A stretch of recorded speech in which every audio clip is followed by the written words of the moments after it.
Hello, my dear students, and welcome back. Exams are just around the corner, so don't you worry. Today, we'll make one of the most important chapters in your history book super simple.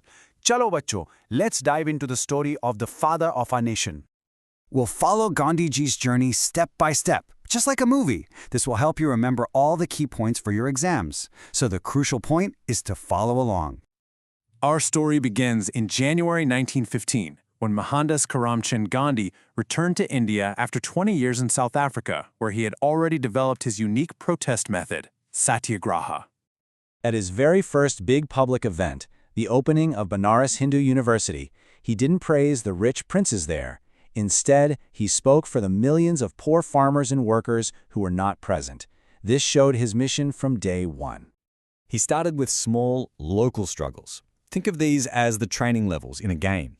These three early Satyagrahas in Champaran, Ahmedabad, and Kheda marked him out as a leader who deeply cared for the poor.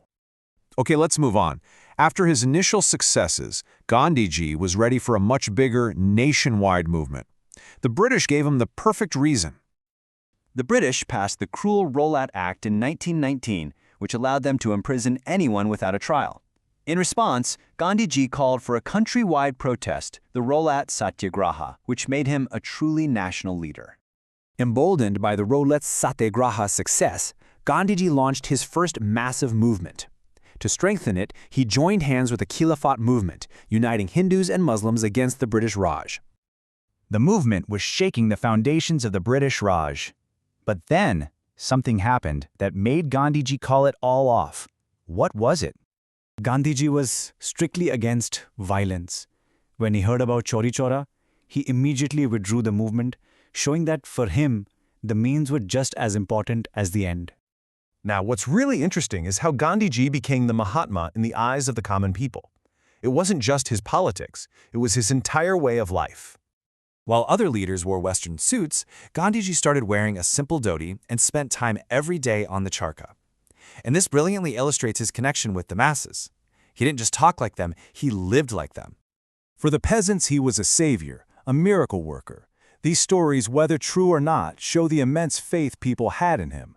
Mark this point, it's very important for understanding his mass appeal. After a few years of focusing on social reform, Gandhiji returned to politics with a masterstroke, a movement that would capture the entire world's attention. It seems simple, right? But that was his genius. Salt was used in every single Indian house, rich or poor. The British had a monopoly on it, making it illegal for anyone to make their own. By protesting this tax, Gandhiji chose an issue that affected everyone. The world watched as this emaciated saint, as Time magazine called him, started walking. The British thought it was just a drama, but the march gathered more and more strength with every passing day. This simple act was a powerful signal to the entire nation. Soon, parallel salt marches and protests erupted across India. That's the number of Indians, including Gandhiji, who were arrested in the wake of the Salt March.